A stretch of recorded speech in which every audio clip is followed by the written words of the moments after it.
Growing up in Uganda, all through high school, I was active in scouting. I was a patrol leader of one of the best patrols in the country and in East Africa. We won the district championships and we won the national championships. And we're also able to represent the country at the East Africa Regional Championships in Nairobi, Kenya. And scouting teaches young people cooperation and integrity and belief and respect and innovation and organization and care, both for others and also for the environment. The founders of the Boy Scouts movement and the Girl Guides movement, Lord Baden-Powell and Lady Olive Baden-Powell, are actually buried in Nyeri, Kenya. That's where they are.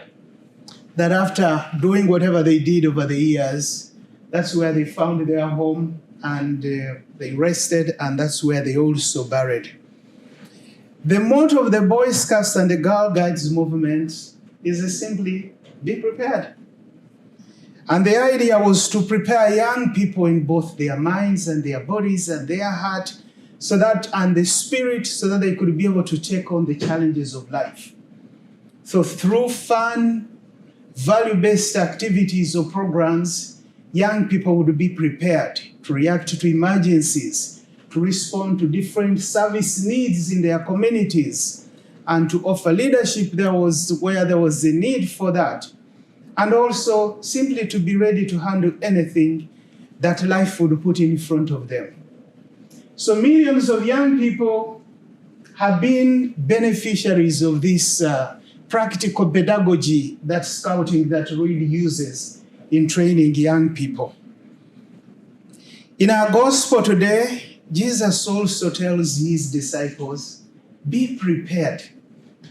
Be prepared, that guard your loins and light your lamp, and be prepared, for you do not know when the end is going to be coming.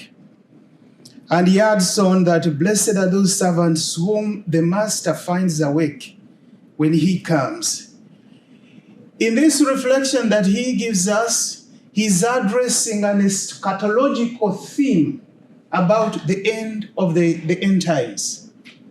So this is one of those themes that we are sort of like afraid to talk about because it makes us uncomfortable.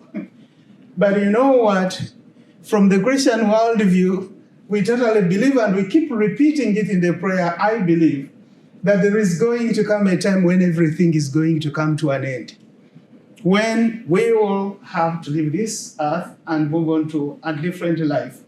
That a time is going to come when the world as we know it right now will have somehow to come to an end at the second coming of Jesus. So we need somehow to be prepared when all of this happens. Spiritually preparing ourselves simply involves an active prayer life. It involves the regular sacramental life. It involves us embracing a charitable attitude and extending charity to those especially on the margins. And we've learned from the message of St. John of the Cross that the best form for us to be able to prepare ourselves is simply to love. St. John of the Cross said that in the evening of our lives, we will be judged by how much we loved. This does not mean any big love or anything very grand. Rather, it simply means even simple acts of love. They can also be able to accumulate and add up to something really very big that becomes of value and meaning before the eyes of God. So we can be able to start with simple acts of love, simply loving those that we live with in our families, or our neighbors, or our co-workers. All of that adds up, and it can be able to mean something valuable in the eyes of God. God provides many opportunities for us to spiritually prepare ourselves. And today is a good day for each one of us to ask ourselves, how prepared am I to stand before the Lord and give an accounting of my life? How prepared am I? It's a good question for us to have. And how much have I loved God? And how much have I loved my neighbor? As we continue with our life or with our Mass, may the Lord constantly continue reminding us of the purpose of our life and also what really matters in this current life. Amen.